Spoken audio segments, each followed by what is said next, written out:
여러분, 조금 전에 우리가 함께 보았던 동영상은 바로 하나님의 은혜라는 찬양을 작곡한 신상우 형제의 피아노 연주였습니다. 그런데 여러분, 이 형제가 그만 열흘 전에 하나님의 부르심을 받았습니다. 아직 50세밖에 안 되는 젊은 나이인데 암 투병 끝에 하나님의 부르심을 받게 되었지요. 하지만 그가 작곡한 수많은 은혜로운 찬양들이 많이 있습니다. 하나님의 은혜, 축복하노라, 기름 부으심, 왕이신 나의 하나님, 내가 너를 사랑함이라. 수많은 찬양은 여전히 하나님께 영광과 찬송을 돌리고 있습니다. 하나님의 은혜, 좀 전에 피아노 연주를 통해서 들었지만 이런 찬양입니다. 나를 지으신 이가 하나님, 나를 부르신 이가 하나님, 나를 보내신 이도 하나님, 나의 나 된 것은 다 하나님 은혜라.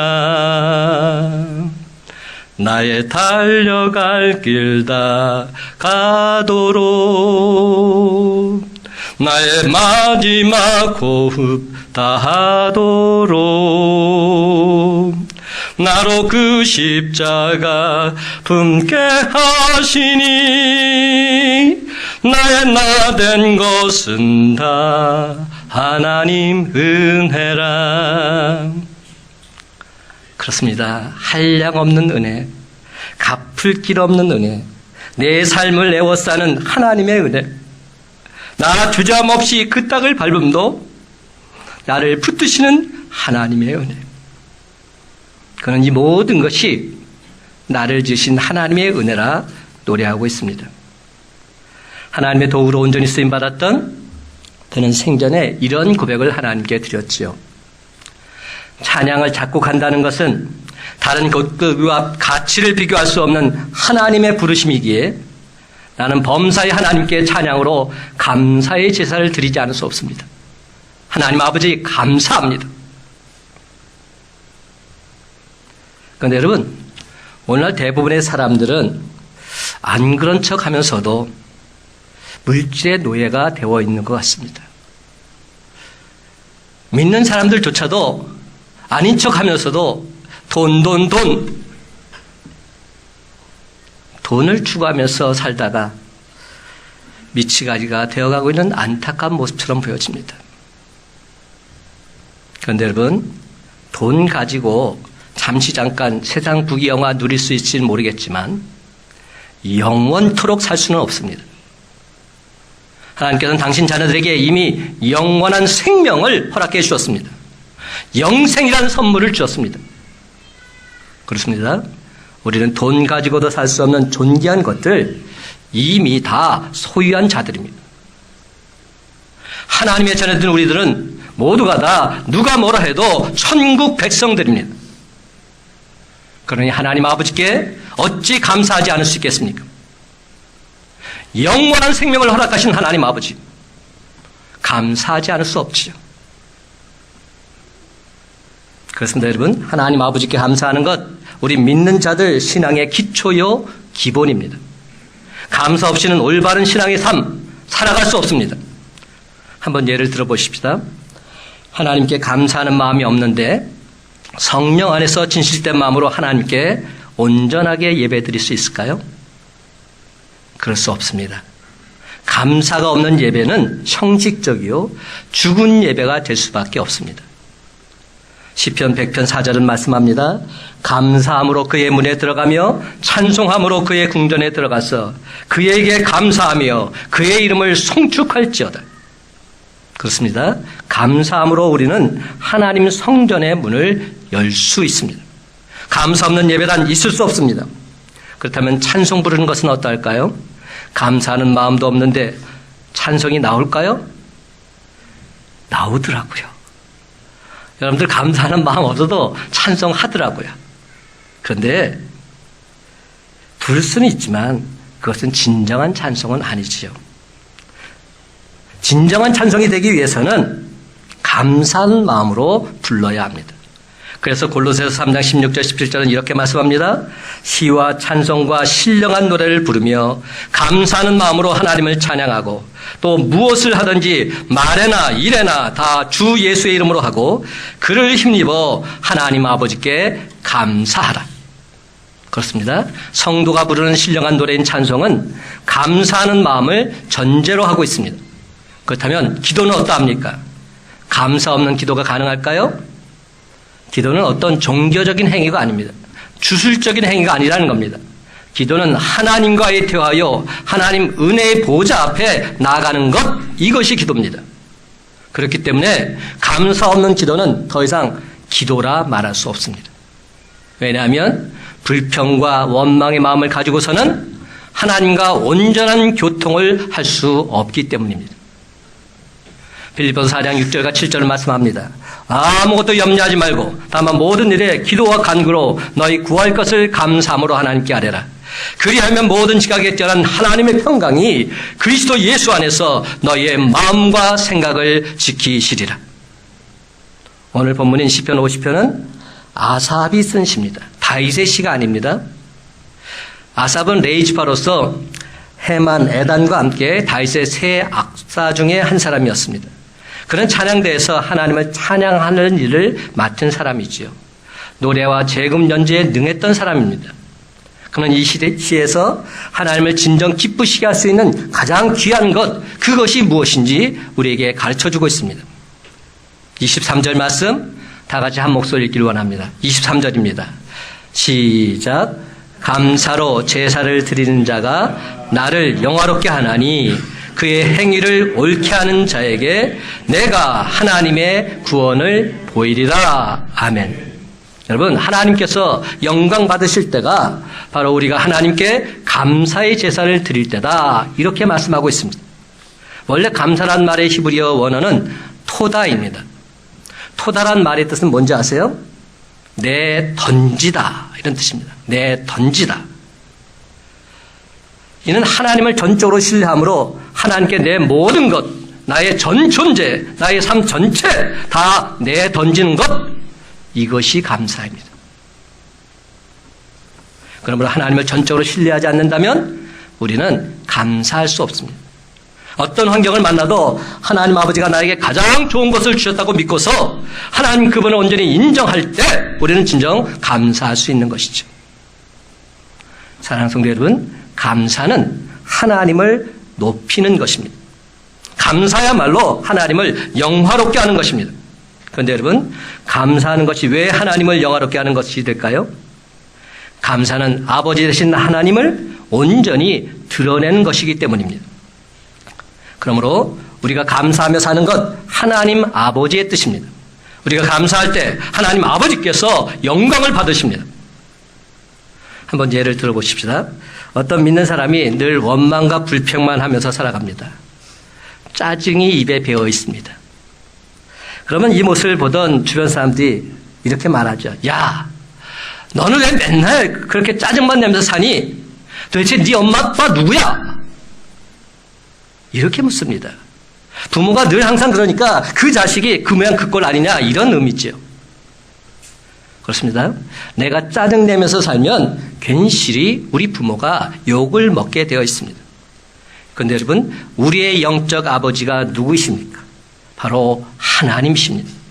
우리 믿는 자들이 늘상 찡그리고 원망하면서 살아가면 세상 사람들이 누구를 욕합니까? 바로 하나님을 욕합니다. 교회를 욕합니다. 그래서 세상 사람들이 요즘 기독교인들 개독교인들이라 이렇게 비하해서 부르고 있는지도 모르겠습니다. 이처럼 세상 사람들은 잘못된 그 한 사람을 보고서 전체 기독교를 떠올립니다. 따라서 이는 결국 하나님 아버지께 영광이 되지 못하는 것이죠. 하나님 아버지의 영광을 가리우는 것이죠. 반대로 감사하며 기뻐하는 삶을 살게 되면 사람들이 묻습니다. 얘야, 내 부모님이 누구시니? 참으로 반듯하게도 자랐구나.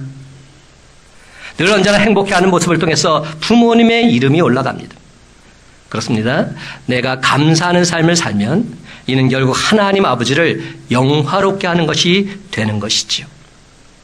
그런데 여러분 23절을 다시 보면 감사로 제사를 드리는 자가 나를 영화롭게 하나니 그 다음 말 그의 행위를 옳게 하는 자에게 이렇게 말씀이 이어지고 있습니다. 이 말은 서로 대기법이라고 하죠. 서로 연결이 되어 있습니다. 감사로 제사를 드리는 자가 바로 누구냐? 그의 행위를 옳게 하는 자라는 겁니다. 감사로 제사를 드리는 자가 그의 행위가 항상 옳더라는 겁니다. 사랑하는 성도 여러분, 우리가 시편 50편 전체를 주의해서 다시 읽어보면 시인 아삽이 말하고 있는 악인이란 한마디로 말해서 하나님을 잊어버리고 사는 사람을 말합니다. 하나님을 잊어버리고 사는 사람. 여러분 물론 윤리적인 것도 문제는 문제입니다. 17절에서 20절을 보게 되면 내가 교훈을 미워하고 내 말을 내 뒤로 던지며 도둑을 본즉 그와 연합하고 간음하는 자들과 동료가 되며 내 입을 악에게 내어주고 내 혀로 거짓을 꾸미며 앉아서 내 형제를 공박하며 내 어머니의 아들을 비방하는도다. 악인의 모습을 이렇게 말하고 있지요. 그러나 여러분 이런 모든 윤리적인 죄의 뿌리는 하나입니다. 그것은 바로 하나님을 잊어버린 데 있습니다. 하나님을 잊어버린 삶.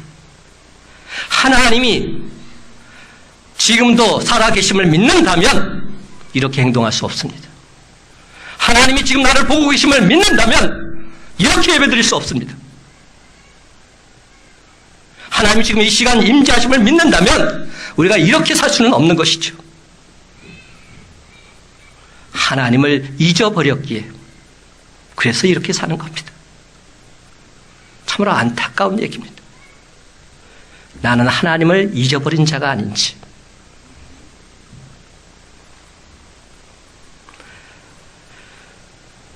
이런 모든 윤리적인 죄의 뿌리는 하나입니다. 하나님을 잊어버렸다.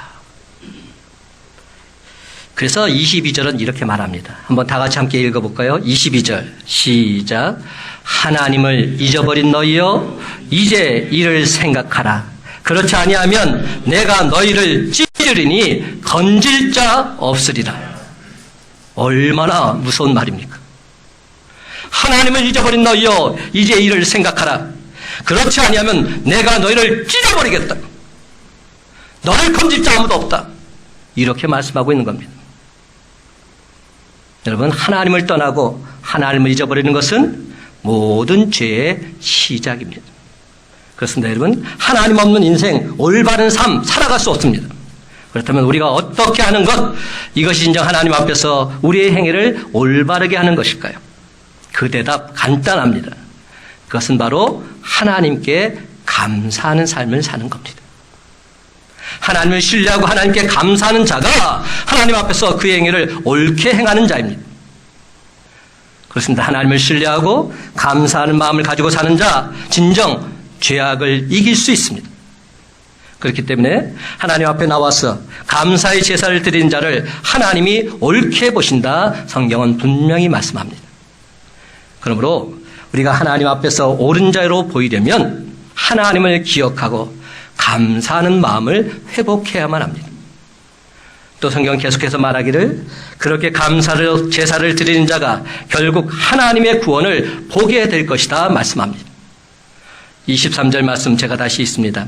감사로 제사를 드린 자가 나를 영화롭게 하나니 그 행위를 옳게 하는 자에게 내가 하나님의 구원을 보이리라. 그렇습니다. 하나님께서는 감사로 제사를 드린 자에게 하나님의 구원을 보여주시겠다 분명히 약속하십니다. 사랑하는 성도 여러분, 여러분이 진정 삶 속에서 하나님의 응답, 하나님의 손길 체험하고 싶으십니까? 그렇다면 범사에 하나님께 감사하는 자가 되시기 바랍니다. 하나님은 원망하는 자, 불평하는 자가 아닌 감사로 예배드리는 자에게 구원의 능력을 베풀어 주십니다. 그러면 우리 모두 다 하나님께 감사로 예배를 드리는 자가 되어서 하나님의 구원하심을 똑똑하게 목도했으면 좋겠습니다. 그렇습니다, 여러분. 질병도 고침받고 문제도 해결받을 뿐만 아니라 상처받은 심령까지도 치유받음으로 인해서 진정 하나님이 주신 권세와 능력을 온전히 소유하는 저와 여러분의 삶이 다 되시기를 예수님의 이름으로 간절히 축원합니다. 그렇기 때문에 여러분, 어떤 것이 진정 감사의 제사라 말할 수 있을까요? 첫째로 감사는 믿음으로 하는 것입니다. 믿음으로 하지 않는 것은 감사가 아닙니다. 한번 따라합니다. 감사는 믿음으로 하는 것입니다. 여러분, 감사는 좋은 환경과 좋은 조건 때문에 하는 것이 아닙니다. 어떤 사람은 돈이 많고 큰 집에 살면서도 늘 언제나 원망과 불평과 염려 속에 살아갑니다. 반면에 또 어떤 사람은 찢어지게 가난하게 살면서도 범사에 감사하고 항상 기뻐하며 즐거워하며 살아갑니다. 그리고 또 어떤 사람은 지금은 도저히 감사할 기분이 아니라고 말하기도 하죠. 목사님 같으면 이럴 때 감사할 수 있겠습니까? 오히려 반문합니다. 제가 봐도 정말 그분에게는 감사할 만한 일이 눈꼽만큼도 없어 보입니다. 그래서 그분 마음이 이해가 안 되는 것도 아닙니다. 하지만 그렇게 말하는 그 사람은 결코 믿음의 사람은 아닌 겁니다. 믿음 있는 사람은 아닌 거예요.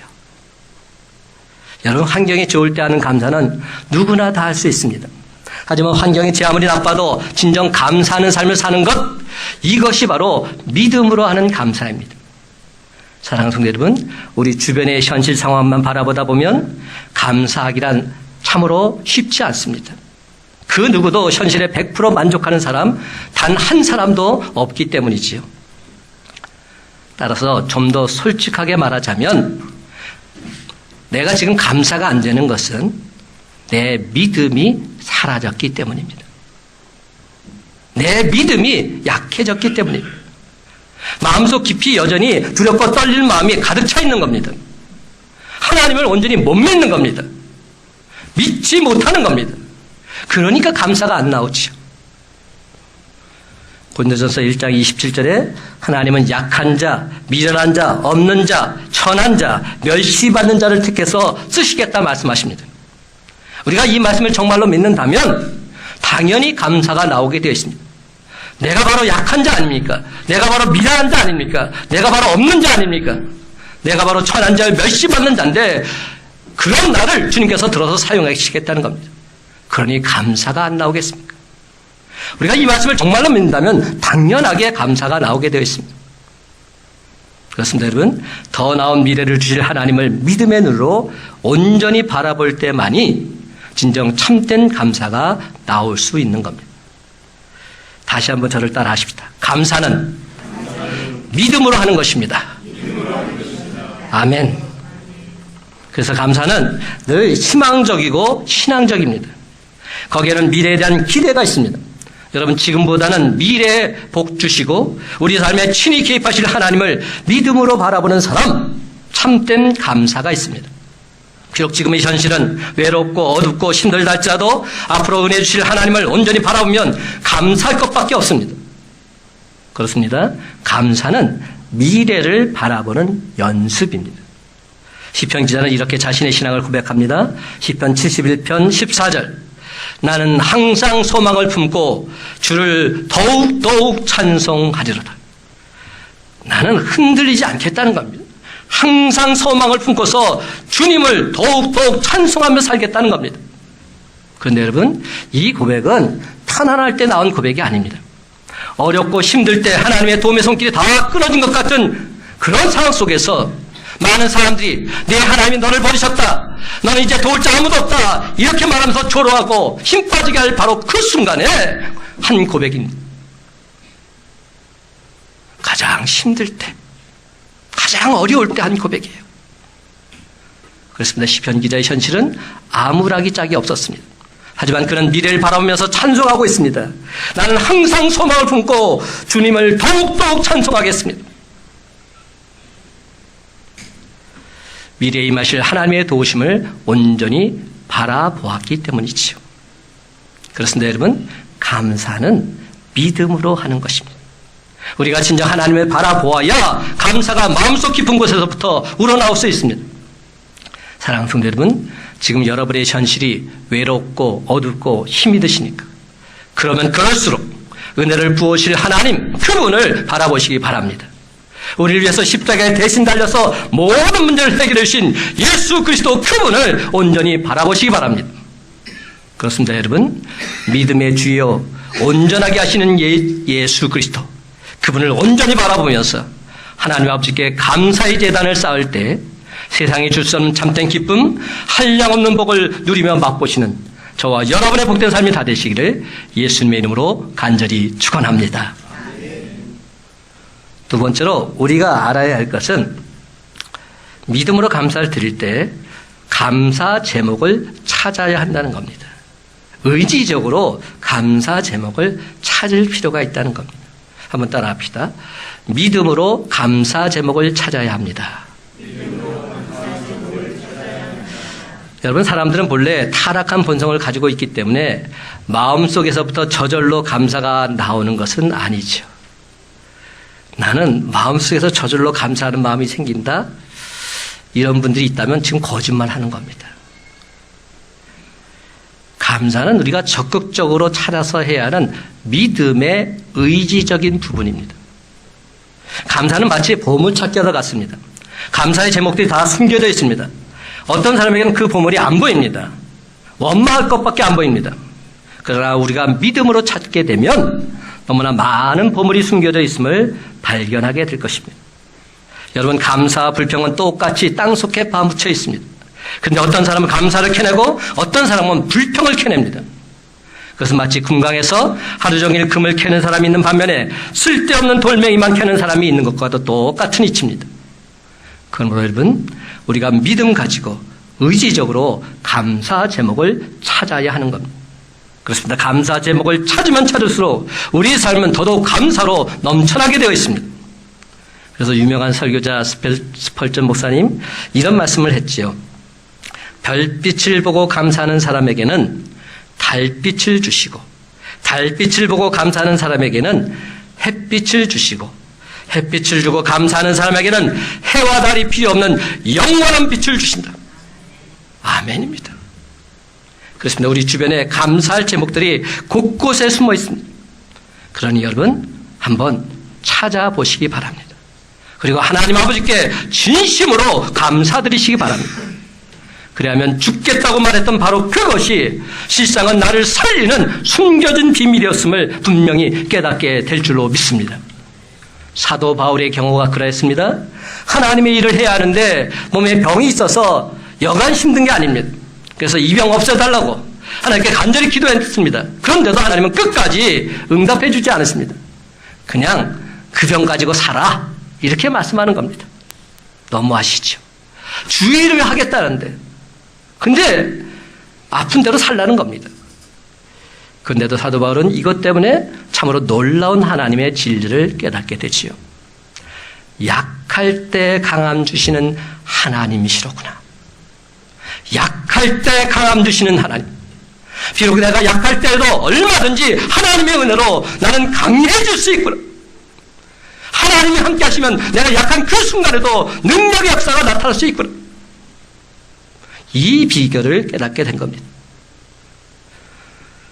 공부를 열심히 하지 않아서 성적이 나쁘다면 이는 부끄러운 일입니다. 그렇죠? 공부 안 해서 성적이 나쁜 건 부끄러운 일이죠. 노력 안 했으니까. 그런데 최선을 다했는데도 좋은 성적이 나오지 않았다면 이건 약한 겁니다. 이 약한 것, 부끄러운 것 아닙니다. 감사한 것입니다. 바로 그 순간 주님만 의지하면 되기 때문이죠. 주님, 내가 최선을 다했습니다. 이제부터 주님께서 나와 함께하사 역사해 주옵소서. 모든 것 다 주님께 맡깁니다. 주님, 나를 통해서 주의 영광을 나타내 주옵소서. 주님만 전적으로 의지하면 되는 것이죠. 저는 약해지면 다 끝나는 줄 알았어요. 제가 약해지면 교회는 어려워질 것이라 생각했습니다. 사역이 중단될 것이라 생각했습니다. 제 아내에게도 성도들에게도 역경이 닥쳐올 것이라 생각했습니다. 저를 바라보고 있는 수많은 사람들을 실망시키고 혼란에 빠뜨릴 것이라 생각했습니다. 그래서 저는 어떻게 해서든지 약해진다는 것을 인정하고 싶지 않았습니다. 그로 인한 두려움도 너무나도 컸기 때문이지요. 그런데 아니었어요. 약한 것은 주님과의 올바른 관계를 위해서 반드시 필요한 일이었어요. 지금 저는 제 약함을 절실하게 깨닫기에 오직 주님만을 더더욱 바라보려고 애쓰고 힘쓰고 있습니다. 내 약함을 알기에 주님만 보고자 합니다. 그러다 보니 분명히 배우는 것이 하나 있어요. 어떤 처지에서도 감사하게 되더라는 겁니다. 감사합니다. 감사합니다. 전에는 좋다, 싫다로 반응했습니다. 그러나 지금은 어떤 형편이든지 그때그때마다 주시는 하나님의 은혜를 찾으려고 애를 쓰고 있습니다. 그러다 보니까 모든 것이 다 감사한 것뿐입니다. 이것도 감사, 저것도 감사. 모든 것이 감사할 기도 제목입니다. 사랑하는 성도 여러분, 이제 여러분도 믿음으로 감사의 기도 제목을 찾지 않으시겠습니까? 감사의 제사를 하나님께 드려보지 않으시겠습니까? 감사의 제사를 드린 여러분에게 하나님께서는 그 누구도 상상할 수 없는 놀라운 축복, 깜짝 선물을 우리 모두에게 반드시 허락해 주실 줄로 믿습니다. 세 번째로, 감사는 반드시 예배로 표현되어져야 합니다.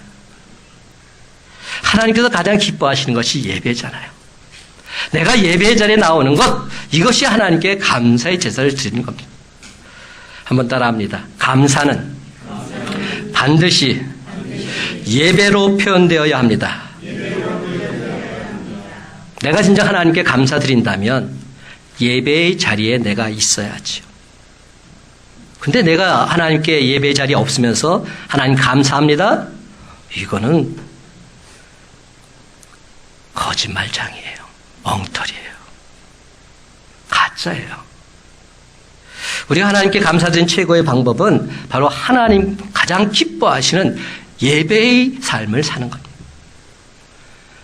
여러분, 우리는 예배 드릴 때만 감사할 수는 없어요. 범사에 감사해야 예배 드릴 때도 감사함으로 하나님께 예배 드릴 수 있습니다.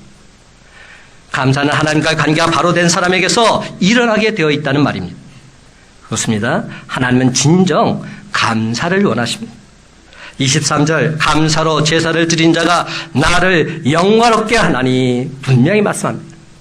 그런데 여러분, 여기서 우리가 특히 주목해야 될 단어, 바로 제사라는 단어죠. 제가 이 말씀 전에도 드렸는데 영어 성경에서는 이 말을 worship이라는 단어 대신에 sacrifice, 희생이라는 단어를 사용하고 있습니다. 제사를 희생이라고 표현했어요. 여러분, 이 단어의 뜻을 살려서 오늘 본문을 풀어보게 되면 이런 뜻입니다. 희생을 감수하면서도 감사하는 사람이 진정 하나님을 영화롭게 할 수 있습니다. 내게 어떤 희생이 다가온다 할지라도 하나님께 감사드리는 사람, 그 사람이 진정 하나님을 영화롭게 하는 자라는 겁니다. 사랑하는 성도 여러분, 오늘 본문 말씀이 더욱 생동감 있게 다가오지 않으십니까? 내 것 다 주면서도, 내 것 다 손해보면서도, 내 것 다 희생하면서도 하나님께 감사하는 삶을 사는 것, 이것이야말로 진짜로 알짜배기 감사라는 겁니다. 그렇습니다, 여러분. 이런 사람들이야말로 진정 하나님의 은혜와 축복을 받게 되어 있습니다. 왜입니까? 손해보면서도 감사하고, 희생하면서도 감사하고, 자기의 소중한 것이 없어진다 할지라도 감사하는 자, 누가 뭐라 해도 하나님을 영화롭게 하는 자이기 때문에 너는 진짜구나. 때로 우리는 주님을 위해서 충성을 다했음에도 하나님께서 아무것도 해주지 않으신 것 같은 그런 느낌이 들 때가 있습니다. 예수 믿고 나서 오히려 더 손해를 본다고 느껴지는 그러한 경우가 있다는 겁니다. 눈 딱 감고 한 번만 거짓말하면 위기를 모면할 수 있는데 그럴 수 없을 때 도리어 이런 느낌이 들기도 하지요. 한 번만 죄와 타협하면 복이 다발로 굴러들어올 것 같은데 그런 상황을 포기해야 되는 경우에 또한 마찬가지 생각이 듭니다. 그렇습니다. 하나님을 위해서 정말 이제 너무나도 수고했는데 하나님은 아무것도 주시지 않는 것 같은 그런 느낌을 받을 때가 분명히 있다는 겁니다. 지금까지 하나님께 드려진 시간, 물질, 관심, 정성, 이 모든 것이 다 헛거다 이런 생각이 들 때가 있다는 것입니다. 그런데 여러분, 바로 그때가 진정 하나님을 영화롭게 할 절호의 기회임을 믿으시기 바랍니다. 바로 그 순간 오히려 감사의 제사를 하나님께 드리면서 힘차게 세상으로 나아가시기 바랍니다. 그리하면 안개와 같았던 삶 속에서 하나님의 숨겨진 비밀 반드시 목도하게 될 줄로 믿습니다. 하나님께 감사의 제사를 드린 바로 그 순간이야말로 진정 놀라운 축복의 전환점이 될 줄로 믿습니다. 그렇습니다, 여러분. 하나님의 행하심은 기묘하고 신기해서 우리가 도무지 측량할 길이 없습니다. 하나님은 당신 말씀에 순종하는 자 그냥 그대로 내버려 두지 않으십니다. 하나님 아버지를 영화롭게 하면 하나님께서는 더더욱 그 사람 기쁘고 즐겁게 사용해 주십니다. 감사로 희생을 드리며 하나님 앞에 나아가는 자가 나를 영화롭게 하나니. 여러분, 오늘 성경이 말하는 메시지는 분명합니다. 진정한 감사, 진정한 예배는 희생이 필요하다는 겁니다. 내 것을 드리는 희생이 있어야 합니다. 내게는 그것을 드리는 희생이 필요합니다. 시간을 드리고 물질을 드리고 내게는 모든 것을 주님께 드릴 때 진정 감사가 나올 수 있는 것입니다. 내 눈물과 땀이 있는 재물 하나님께 드리는 것, 이것이 진정 감사의 제사라는 말입니다. 보통 믿음이 없는 사람은 하나님께 많이 받았음에도 불구하고 늘 내가 손해보고 있다 생각합니다. 그래서 하나님께서 내게는 남보다 많이 주시지 않았다고 그런 피해의식 속에 살아갑니다. 그러다 보니까 늘 항상 인색하지요. 범사에 감사하기보다는 매사에 불평, 불만을 늘어놓습니다. 그러나 진정 믿음의 사람들, 범사에 하나님께 감사만 드리는데도 시간이 부족합니다. 이만저만 모자란 게 아닙니다. 그래서 어떻게 해서라도 하나님께 더 드리고 싶고 더 바치고 싶습니다. 그렇다면 여러분, 하나님께서는 진정 누구를 사용하시고 누구에게 하나님의 구원을 베풀어 주실까요? 하나님께서는 참된 희생과 헌신이 있는 믿음의 사람을 통해서 영광 받으시길 원하십니다. 그러므로 하나님이 진정 영광 받으시길 원하시는 바로 그 사람이 바로 저와 여러분이 다 되시기를 간절히 소망합니다. 오늘 말씀을 마치면서 중증 내성마비 시인 송명희 자매의 시를 다시 한번 읽어드리고 싶습니다. 제목은 범사에 감사하라. 감사절에만 감사하는 자여 범사에 감사하라. 고난 주간에만 주의 고난을 기억하는 자여 주 죽으심을 언제나 기억하라. 위급할 때만 기도하는 자여 쉬지 말고 기도하라. 기쁠 때만 기뻐하는 자여 항상 기뻐하라. 이제 말씀을 맺습니다. 사랑하는 성도 여러분, 늘 언제나 범사에 하나님께 감사의 제사를 드림으로 하나님을 진정 기쁘시게 하며 구원의 복된 소식 온 세상에 힘써 전파하시기 바랍니다. 그렇습니다, 여러분. 원망과 불평으로 가득 찬 이 험한 세상 속에서 하나님의 자녀답게 범사에 하나님께 감사의 제사를 드림으로 모든 영광, 모든 찬송을 하나님께 돌리는 저와 여러분의 복된 삶이 다 되시기를 예수님의 이름으로 간절히 축원합니다.